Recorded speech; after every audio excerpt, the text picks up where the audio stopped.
मुझे समझ में नहीं आ रहा है लामा। सबका समझदार होना आवश्यक नहीं होता गुंडप्पे। मुझे योगाभ्यास करने दे। मैं समझदार हूँ। मुझे तो यही समझ में नहीं आ रहा है कि बकरी घास क्यों खाती है और शेर बकरी को क्यों खाता है। गुंडप्पे, माँ ने सबका आहार अलग अलग बनाया है। शेर मांसाहारी होता है इसलिए बकरी खाता है और बकरी शाकाहारी होती है इसलिए घास खाती है। अब मैं योगा कर लूं? अदल उल्टा हो जाए तो? बकरी शेर तो चाहे तो देता होगा। उल्टा हो जाएगा, बकरी शेर को खा जाएगी और हम उसे घर में पाल नहीं पाएंगे। क्यों? क्योंकि गुंडप्पे, जो बकरी शेर को खा जाएगी वो हमें भी तो खा जाएगी ना। ओह, फिर तो बकरी अच्छी हुई और शेर बुरा। नहीं गुंडप्पे, इसमें अच्छे बुरे की कोई बात नहीं है। माँ ने सभी जीव जंतुओं को प्रकृति के संतुलन के हिसाब से बनाया है। देख, यदि शाकाहारी जीव वनस्पतियाँ और पेड़ पौधे नहीं खाएंगे तो सारा संसार घने वन से भर जाएगा, और यदि मांसाहारी जीव शाकाहारी जीवों को नहीं खाएंगे तो संसार में इतने सारे शाकाहारी जीव हो जाएंगे कि उनके खाने के लिए जंगल ही नहीं बचेगा। इसलिए बकरियों के लिए शाकाहार सही है और शेरों के लिए मांसाहार। और वो देख, कई शेरनियां तो शाकाहारी भी होती है। तू अपने उत्तर से तंतु हुआ लामा। फिर तो तू मुझे एक बात बता, तू इतना समझदार कैसे है? क्योंकि मैं रोज शीर्षासन करता हूँ। शीर्षासन करने से मस्तिष्क में अधिक रक्त पहुँचता है, जिससे बुद्धि अधिक विकसित होती है। तू भी क्या कर।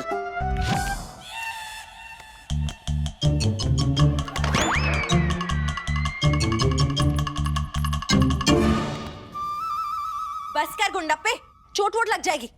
नहीं, बुद्धि बनानी है।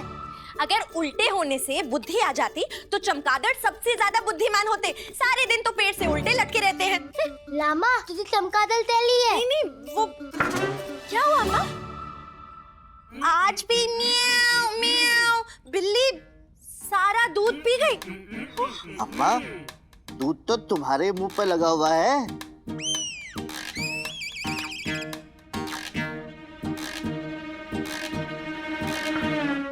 मैं बिल्ली को भगा रही थी। बिल्ली से टकराकर बर्तन उछला और दूध मेरे मुंह पर आ गिरा। आजकल दूध अच्छा नहीं आ रहा है, बहुत पतला है। म्याऊ म्याऊ। बिल्ली को भी दूध पसंद नहीं आया होगा, इसीलिए गुस्से से बर्तन को धक्का देकर चली गई। दूध ले लो। अब आप शीर्षासन छोड़कर धन आसन के बारे में सोचिए। इस महीने का पहला दिन है, पिछले महीने के दूध का पूरा हिसाब करना है। आप जाकर धन लेकर आइए, हम दूध वाले से पूछते हैं कि आजकल दूध अच्छा क्यों नहीं आ रहा है। हाँ, चलो।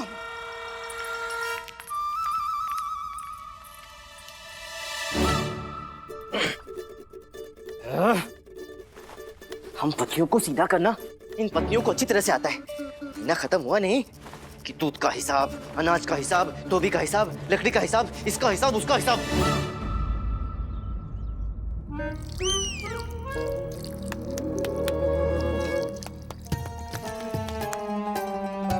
अशुद्ध है, नकली है, नकली। नकली? गुरुजी, अंततः गुरु माता को पता चली गया कि आप पाखंडी हो, आप नकली हो। अरे वरुणमाला, हमने तो आपसे पहले ही कहा था कि हम भगवान नहीं हैं, भगवान नहीं हैं। आप ही हट पकड़ बैठी थी कि भगवान है, भगवान है, भगवान है। गुरुजी, गुरु माता को ज्ञात हो गया, अब तक वो राक्षस को भगवान समझ के पूजा कर रही थी। चल रे पगली, कैसी मूर्खतापूर्ण बात करता है। भक्त के लिए भी भगवान कभी नकली हो सकते हैं क्या? स्वामी, आप तो 100% साक्षात चतुर्भुज नारायण है। नकली तो ये दूध है। ये दूध नकली है? जी स्वामी, नकली, मिलावटी है। तभी तो हमें आपके चतुर्भुज रूप के दर्शन नहीं हो पा रहे हैं। परंतु आपकी कृपा से हमें अब इसका उपाय भी सूझ गया है। उपाय? कैसा उपाय? यही कि आप घर में एक गाय ले आइए। हम उसके शुद्ध दूध से आपका अभिषेक करेंगे। तत्पश्चात हमें आपके वास्तविक रूप के दर्शन हो जाएंगे। स्वामी, आप गाय लाएंगे ना? कौन सी गाय ले आए, कहाँ से गाय ले आए, क्यों ले आए? वरुणमाला, ये जो गाय होती है बहुत महंगी होती है। हम समझ रहे हैं स्वामी, आप प्रयास कर रहे हैं ना। आपके लिए गाय कब से दुर्लभ हो गई। बस बांसुरी बजाने की देर है, फिर एक क्या सैकड़ों गाय भागती चली आएंगी। हम अभी आते हैं स्वामी। क्या लेने गई है? पता नहीं गुरुजी। स्वामी ये देखिए, ये क्या है? बांसुरी। बांसुरी? क्या करें? बजाइए स्वामी। बजाएं? ये वही बांसुरी है स्वामी जिसे आप अपने कृष्ण अवतार में बजाया करते थे, जिसकी धुन सुनकर अनेकों गाय आपकी ओर खींची चली आती थी। आप इसे पुनः बजाइए, फिर देखिएगा एक ना एक गाय तो मोहित होकर हमारे घर की ओर चली ही आएगी। वरुण माला, बांसुरी बजाने से कोई भी गाय हमारे घर में नहीं आएगी। ये आप ग्वाले के दूसरी काम चला लीजिए। हट छोड़िए, हम पर चल डालिए, तैयार होकर हमें दरबार में जाना है। हट तो एक भक्त का अधिकार होता है स्वामी, और हमने भी अब प्रण ले ही लिया है स्वामी कि जब तक इस घर में गाय नहीं आती तब तक आप जल तक ग्रहण नहीं कर सकते हैं। हम भी देखते हैं इस घर में गाय कब तक नहीं आती। अरे भगवान, इसने तो सचमुच में हट पकड़ लिया। अब क्या करें? धनी बनी, अब क्या होगा?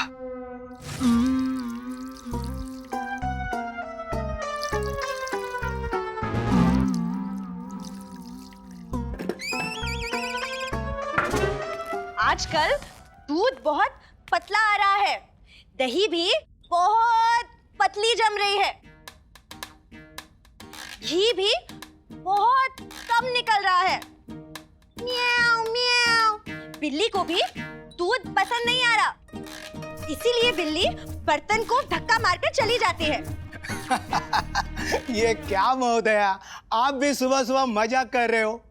अयो बिल्ली का आहार मूषक जी, दूध तो हम इंसान के लिए। हाँ बेचारी बिल्ली तो ऐसे ही बदनाम जी। नहीं नहीं, मैं सच कह रही हूँ, बिल्ली को दूध बिल्कुल पसंद नहीं आ रहा है। अच्छा, ऐसा बिल्ली ने कहा आप लोगों को? आप छोड़िए और धन दीजिए। दूध पतला आ रहा है तो धन भी आधा ही मिलेगा। अरे क्या अम्मा, सुबह सुबह मजाक पे मजाक किए जा रहे हो? अभी आधा धन दोगे तो मैं क्या खाएगा, मेरे बच्चे को क्या खिलाएगा और अपना गाय को क्या खिलाएगा? नहीं, धन आधा ही मिलेगा, दूध खराब है।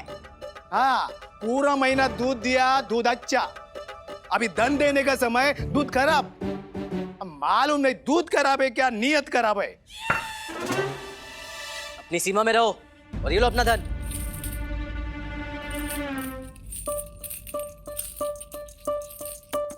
पूरा पूरा धन।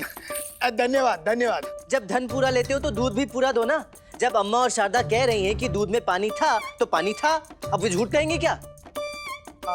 बराबर, अम्मा और शारदा बोलता है कि दूध पतला तो पतला ही जी, लेकिन मेरा गलती नहीं, पूरा गलती, पूरा दोष मेरा गाय का। गाय का? हाँ, वो आजकल चारा बहुत कम खाता है, पानी ज्यादा पीता है। अब पानी ज्यादा पिएगा, हाँ, चारा कम खाएगा तो दूध पतला आएगा कि नहीं? हाँ? अच्छा मैं चलता है, धन्यवाद।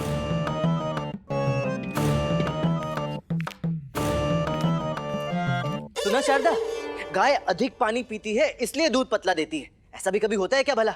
नहीं, झूठ बोल रहा है, ये अवश्य दूध में पानी मिलाता है, इसीलिए दूध शुद्ध नहीं है। हाँ, मेरा अनुमान भी यही है। लगता है इस दूध वाले को सबक सिखाना ही पड़ेगा।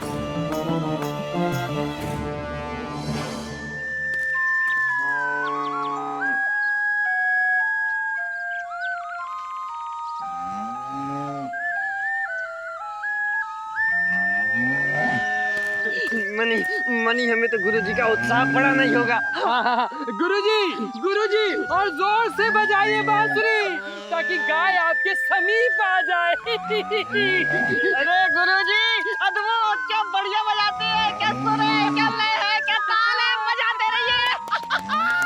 हम मधुर बजा रहे हैं ना? अरे बहुत मधुर बजा रहे हैं गुरुजी। और मधुर बजाएंगे। बुड्ढे की आवाज सुनने की इच्छा ही नहीं हो रही। बजाते रहिए। अद्भुत अद्भुत गुरुजी, अद्भुत।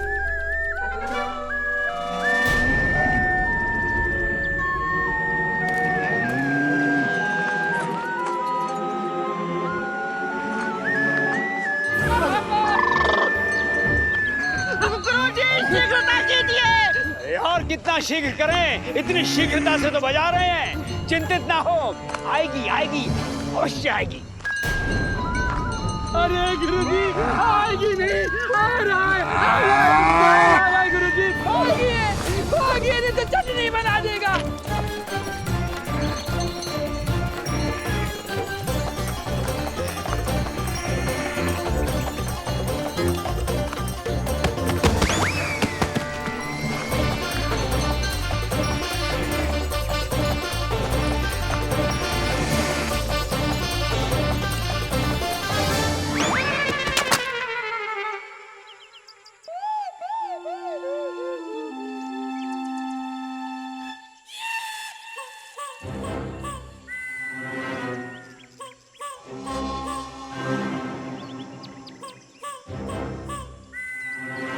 धनी मानी, ये क्या है? कुछ नहीं गुरुजी, गोबर ही है। गोबर? गुरुजी, आपको गाय की व्यवस्था तो करनी ही होगी, नहीं तो आप जल भी ग्रहण नहीं कर पाएंगे।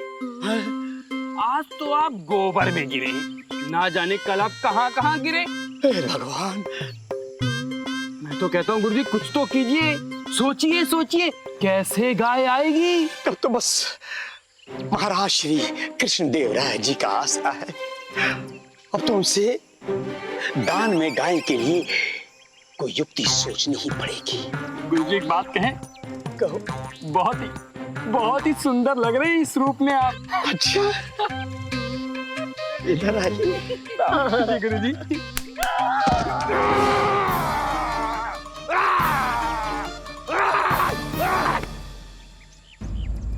तोत लावा तोत। क्या सोचूं?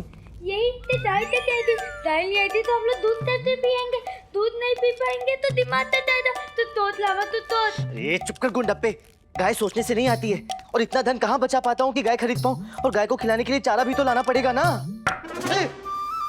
गाय बिना ब्राह्मण ऐसा होता है जैसे पंख बिन पक्षी, जल बिन बादल, पूंछ बिन बंदर। गाय के शरीर में 33 कोटि देवी देवता बसते हैं। गाय के दूध, गोबर, मूत्र, घी सभी में अमृत जैसे गुण होते हैं। इसीलिए तुझे गाय लानी ही पड़ेगी। पर यदि मैं गाय नहीं ला पाया तो अम्मा? अरे अम्मा, अब इस घर में गाय के साथ ही प्रवेश करना, अन्यथा नहीं। रामा, कुछ सोचना पड़ेगा, अब गाय के बिना घर में प्रवेश नहीं मिलेगा। अरे परंतु कहाँ से लाऊं गाय, क्या करूं मैं? महाराज कृष्णदेव राय से। राजा को गौ ब्राह्मण प्रतिपालक कहा जाता है। अब राजा कृष्णदेव राय जी से ही गाय दान में लेने की युक्ति सोचनी पड़ेगी आज दरबार में।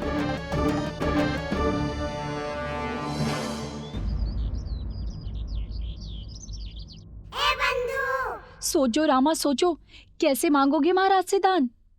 हाँ, सोचने दे मुझे, चुप कर।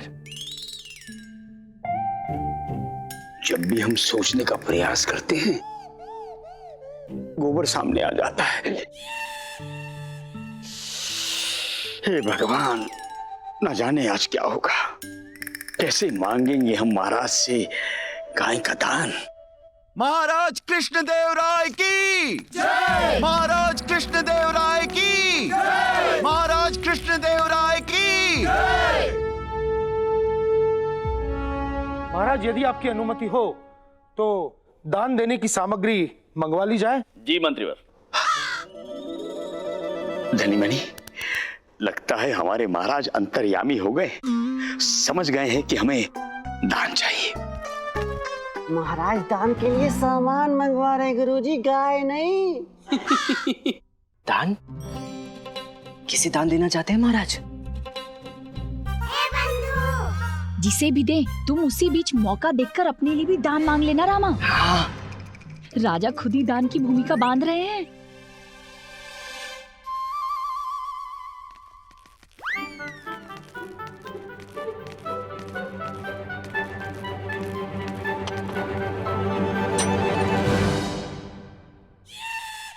समस्त सामग्री पंडितों के दान हेतु मंगवाई गई। पंडितों को दान देना एक राजा का कर्तव्य होता है, जिससे राज्य की सुख समृद्धि बनी रहती है। जी पंडित रामकृष्णा। महाराज, अरे वाह, महाराज तो मुझे दान देना चाहते हैं। गुरुवर। जी महाराज। महाराज हमें भी दान देना चाहते हैं, साथ में गाय भी मांग लेंगे।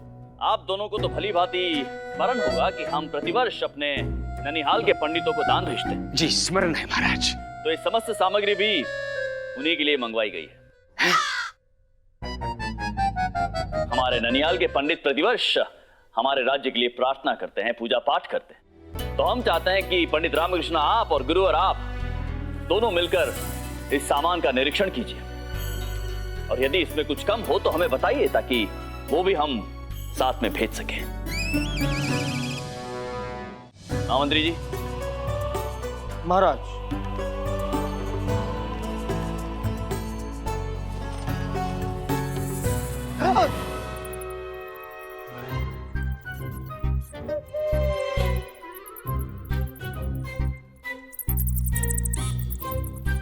चूहे चूहे, ये महाराज, महाराज चूहा, महाराज गुरुवर, ये क्या है?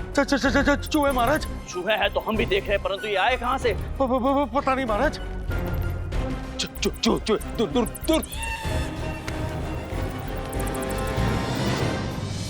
शांत हो जाइए, शांत हो जाइए सब।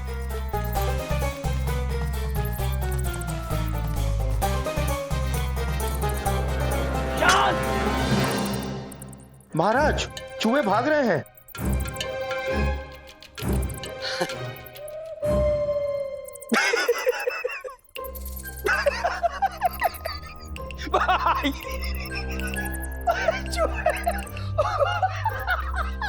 गुरुवार, हम जानते हैं चूहे आए हैं, नहीं आने चाहिए थे, परंतु उपहास करने की आवश्यकता नहीं है। शांत हो जाइए।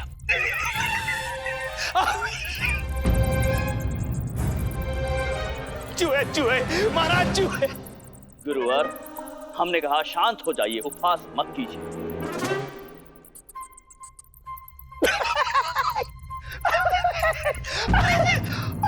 चूहे चूहे महाराज, महाराज चूहे। गुरुवार, हम अंतिम बार कह रहे हैं, शांत हो जाइए, उपहास करने की आवश्यकता नहीं है। महाराज, उपहास गुरुवर नहीं, चूहा इनके साथ कर रहा है, जो इनके वस्त्रों में घुसा हुआ है। गुरुवर, जितना आप चूहे से घबरा रहे हैं, आपके उछलने के कारण वो भी आपसे उतना ही घबरा रहा है और आपके वस्त्रों के अंदर उत्पात मचा रहा है। आप कृपया शांत हो जाइए, चूहा अपने आप निकल जाएगा। हाँ, थोड़ी देर के लिए शांत हो जाइए।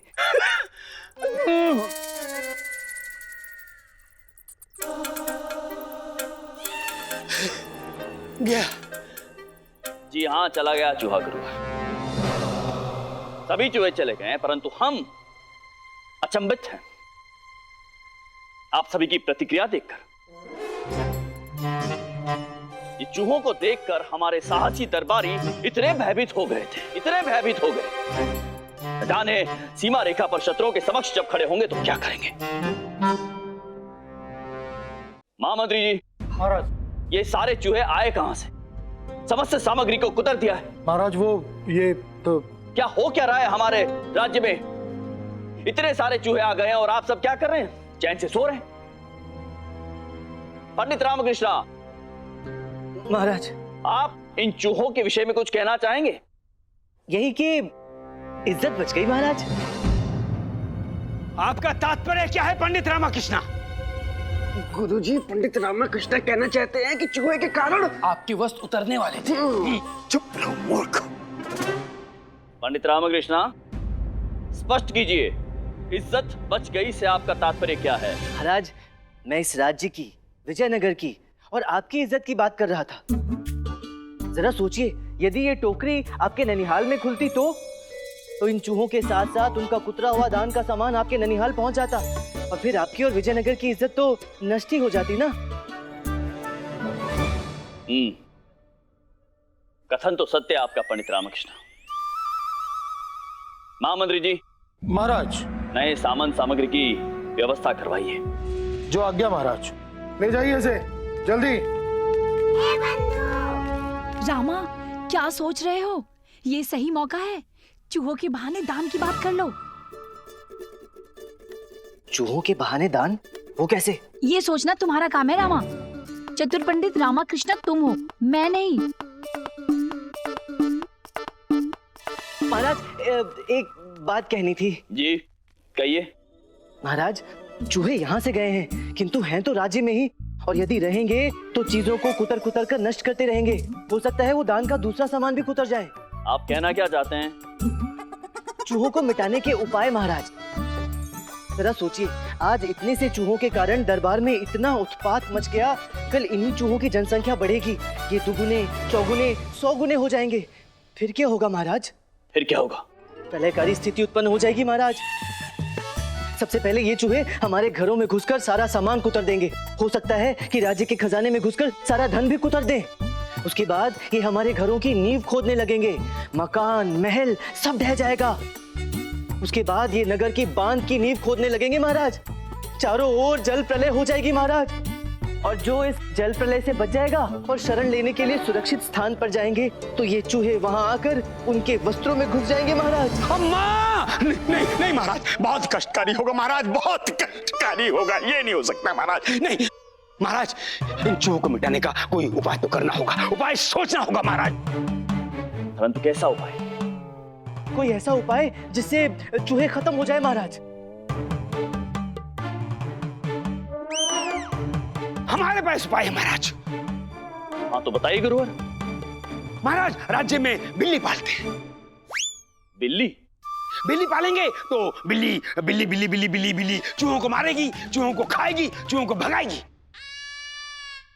हाँ महाराज, मैं तो कहता हूँ आप एक एक बिल्ली मंगवाकर हम सबको दान में दे दीजिए। जब सबके पास बिल्ली आ जाएगी तो चूहे अपने आप खत्म हो जाएंगे।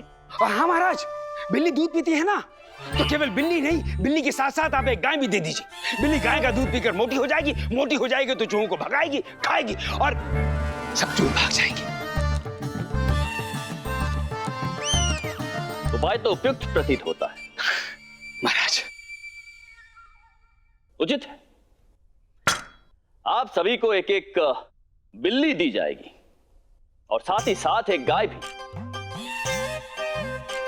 परंतु स्मरण रहे, उस गाय का दूध केवल वो बिल्ली पी सकती है, जिससे वो तंदुरुस्त हो जाएगी और फिर चूहों का शिकार कर पाएगी। जी महाराज। और प्रमाण स्वरूप 1 माह के पश्चात आप सभी अपनी अपनी बिल्लियां लेकर यहां पर राज दरबार में उपस्थित होंगे। जिसकी बिल्ली तंदुरुस्त होगी, उसके स्वामी को पुरस्कार स्वरूप एक हीरा जड़ित हार दिया जाएगा, और जिसकी बिल्ली कमजोर होगी, पतली होगी, उसके स्वामी को दंडित किया जाएगा। क्या पंडित रामकृष्ण उचित है? हाँ उचित है महाराज, उचित है। अद्भुत। महामंत्री जी महाराज, सभी राज दरबारियों को एक एक बिल्ली और उसके साथ साथ एक एक गाय प्रदान की जाए। आपकी आज्ञा का सहर्ष पालन होगा महाराज।